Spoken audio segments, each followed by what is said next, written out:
प्रणाम साधकों। तो साकार निराकार के अलावा एक और रूप है भगवान का, जो है अवतार। तो अवतारों को ज़्यादातर हम लोग पूछते हैं, क्योंकि जब हम बात करते हैं विराट ब्रह्म की, विश्व मानव की, तो बस उस एनर्जी सोर्स से कई बार सबके लिए कनेक्ट कर पाना उतना आसान नहीं होता। उसको समझ पाना, उस रूप में भगवान को देख पाना उतना ईजी नहीं होता। तो इसलिए विराट ब्रह्म विश्व मानव के अलावा भगवान का एक तीसरा रूप अवतार के रूप में सामने आता है। अवतार की अगर बात करें तो गुरुदेव कहते हैं कि अवतार मूलतः युग की विसंगतियों का समाधान करने के लिए, जनमानस को उभारने के लिए दिव्य प्रेरणाओं के रूप में होते हैं। उस प्रेरणा का नेतृत्व जो महामानव करते हैं उन्हें लोग अवतारी आत्माएं करते हैं कहते हैं। तो असल में होता ये है कि ये सारा जो विश्व है, ये हमें भले ऐसा लगता हो कि हमारी इच्छा से चल रहा है, या शायद कभी कभी लगता होगा कि कुछ लीडर्स की इच्छा से चल रहा है, कुछ राजनीतिक शक्तियों से चल रहा है, कुछ और सामाजिक शक्तियों के इच्छा से चल रहा है, लेकिन ऐसा होता नहीं है। ये चलता तो उस विराट ब्रह्म की इच्छा से ही है। वो विराट ब्रह्म कभी कभी दिव्य प्रेरणाओं के रूप में कुछ शक्तियों को अवतरित करते हैं, उनको अवतारी चेतनाएं कहते हैं। ये जो अवतारी चेतनाएं होती हैं, ये केवल वाणी, लेखनी, प्रेरणा, मार्गदर्शन से, अपने उज्जवल चरित्र से जनसाधारण में परिवर्तनकारी उत्साह उत्पन्न करते हैं। तो ये लोगों को जगाने का काम करते हैं समय समय पर। इस तरह के जो लोग आते हैं, वे युग पुरुष के रूप में, संत, सुधारक, शहीद के रूप में अपना चरित्र, अपना कर्तृत्व उपस्थित करते हैं। तो वो अपना ऐसा काम करते हैं, ऐसा चरित्र उपस्थित करते हैं कि लोग उनसे प्रेरणा लेते हैं और उनका आगे अनुकरण करते हैं और उनके रास्ते पर चलते हैं। तो ये चेतनाएं ऐसी होती हैं जो लोगों को फॉलोअर बना सकें, लीड कर सकें। तो ये अलग अलग क्षेत्र में जो लीडर्स आप समझ लीजिए कहते हैं, वो संत हो सकते हैं, वो कोई समाज सुधारक हो सकते हैं, वो कोई राजनेता हो सकते हैं, अलग अलग क्षेत्रों में हो सकते हैं। इस तरह की चेतनाओं को अवतार कहते हैं। इन्हें साकार ब्रह्म या अवतारी महापुरुष कह सकते हैं, गुरुदेव ऐसा कहते हैं। इनके अवतरण का प्रयोजन सामयिक विकृतियों का निराकरण करके सनातन धर्म परंपराओं की पुनः प्रतिष्ठापना करना होता है। वे असंतुलन को संतुलन में परिणत करती हैं, विकृतियों से संघर्ष करके सत्प्रवृत्तियों का पुनः प्रचलन करती हैं।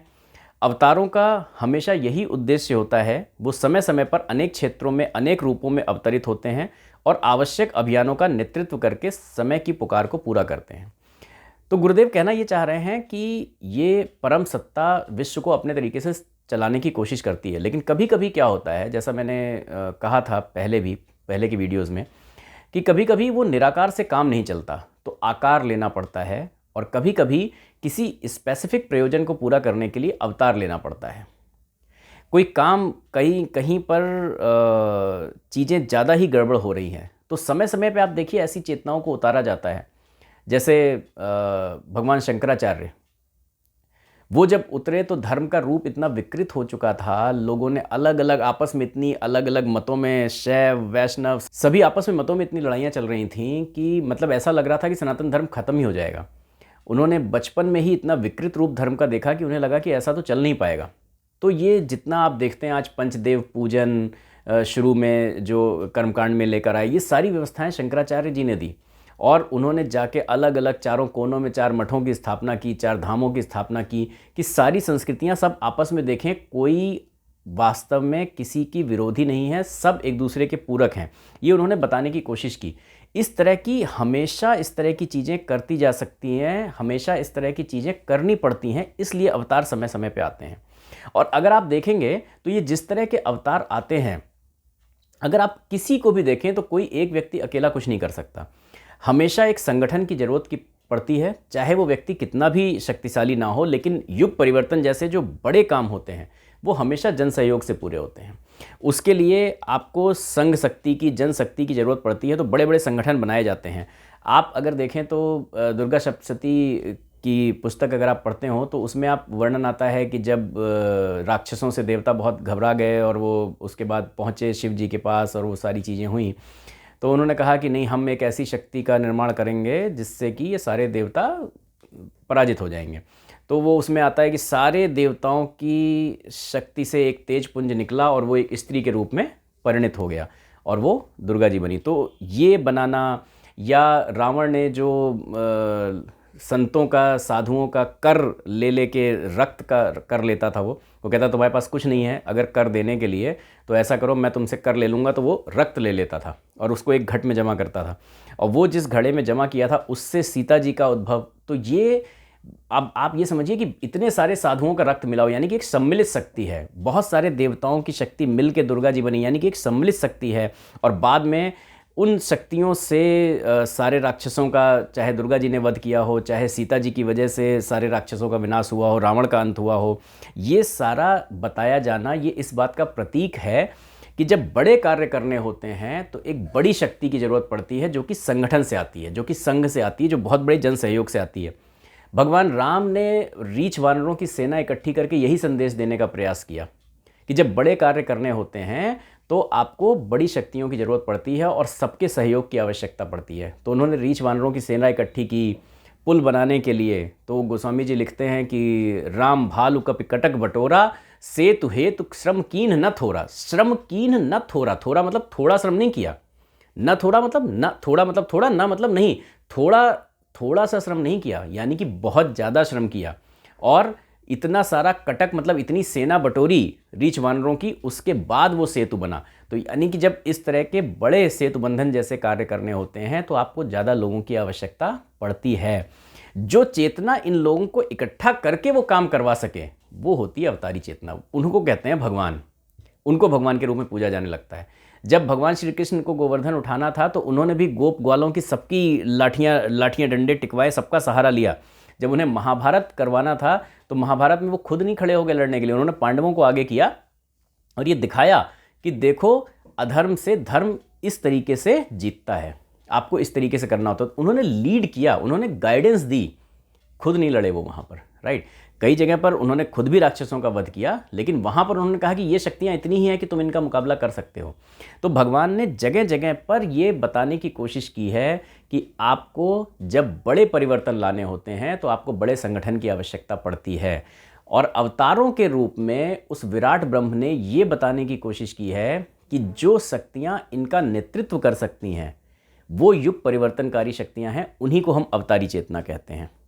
इसी तरह से अगर आप देखें तो भगवान बुद्ध को, उनके समय में बहुत विकृतियां आ गई थीं धर्म में। भगवान बुद्ध को उन विकृतियों को ख़त्म करने के लिए 2.5 लाख भिक्षु भिक्षुणियों की सेना खड़ी करनी पड़ी। महात्मा गांधी, गुरु गोविंद सिंह, इनको सबको अपने समय में जब इन्होंने इस तरह से नेतृत्व किया तो बड़े बड़े संगठन इन लोगों ने खड़े किए। अकेले में केवल नहीं किया, अकेले में अगर करके चले जाते तो फिर तो कोई मतलब ही नहीं बनता ना उसका। वस्तुतः अगर आप ये समझिए कि शक्ति तो उस युग चेतना में होती है जो विराट ब्रह्म है, शक्ति उस युग चेतना में होती है। वो ईश्वर की इच्छा के कारण अपने समय में आंधी तूफान क्रिएट करती है, आंधी तूफान की तरह उठती है और उस अंधड़ के झोंके में बहुत सारे चक्रवात आते हैं। कई बार आपको एक ही समय में एक से ज़्यादा अवतार दिखेंगे। भगवान राम और परशुराम दोनों अवतारों में गिने जाते हैं, दोनों एक ही समय थे और खुद स्वयं अवतारी चेतना थे, बल्कि दोनों को एक दूसरे को पहचानने के लिए तर्कों और प्रमाणों की ज़रूरत हुई। जब धनुष यज्ञ हो रहा था तो भगवान राम कहते हैं, जब भगवान परशुराम आ जाते हैं तो वो कहते हैं कि राम मात्र लघु नाम हमारा, परशु सहित बड़ नाम तुम्हारा।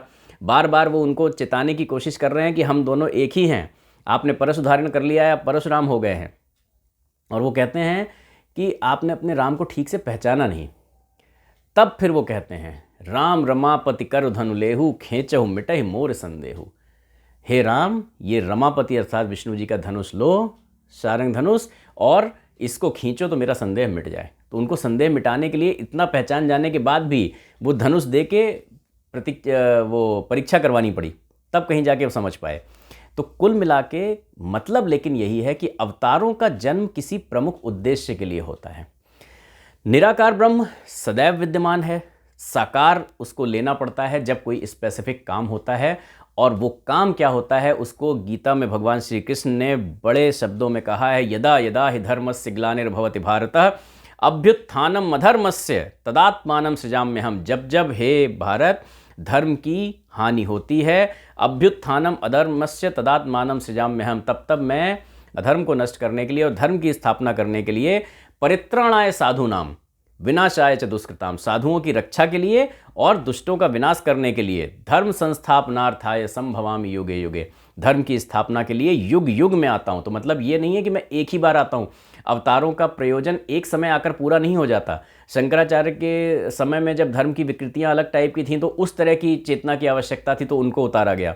भगवान राम के समय में अलग तरह की विकृतियां थीं तो उस तरह की चेतना की आवश्यकता थी तो उनको उतारा गया। भगवान कृष्ण के समय हम कई बार अवतारों में भी तुलना करने लगते हैं कि भगवान राम तो 8 गुण के थे, भगवान कृष्ण 16 गुण के थे, 16 कलाओं के थे, लेकिन ये है नहीं। ये अखंड जो सत्ता है, जो अखंड ब्रह्मांड को नियंत्रित कर रही है, वो सत्ता देखती है किस समय कितनी आवश्यकता है। भगवान परशुराम के समय अलग आवश्यकता थी तो उनको उतारा गया।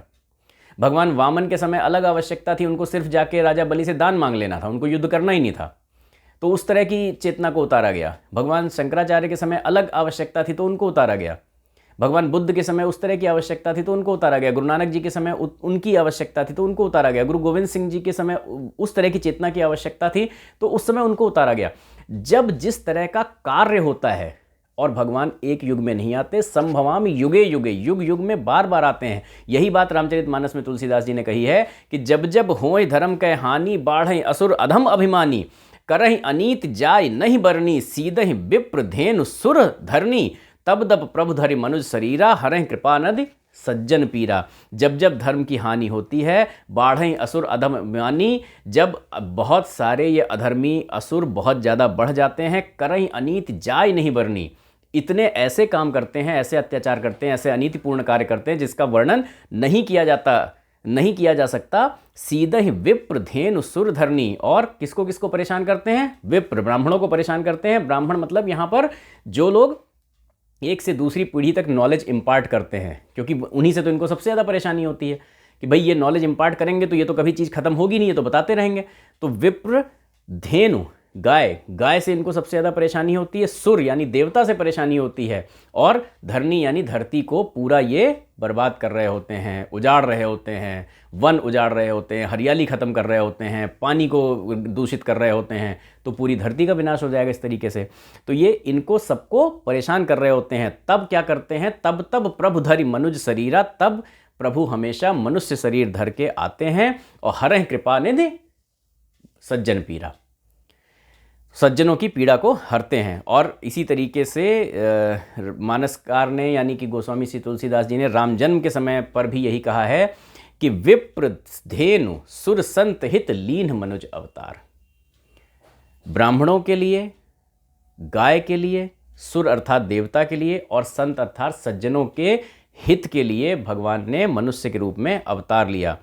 ऐसे ही वन प्रसंग में भी वो यही बात कहते हैं कि राम भगत हित नर तनुधारी, सही संकट किए साधु सुखारी। भगवान राम ने भक्तों के हित के लिए मनुष्य शरीर धरा और खुद बहुत सारे उन्होंने कष्ट सहे, लेकिन उसकी वजह से साधु यानी सज्जन लोगों को सुख प्रदान कर दिया, सज्जन लोगों को सुखी किया। आगे इस चर्चा को, अवतारों की चर्चा को हम लोग फिर जारी रखेंगे। वीडियो थोड़ा सा बड़ा हो रहा है, इसको यहीं विराम देते हैं। अगले वीडियो में फिर यहीं से प्रारंभ करेंगे। प्रणाम।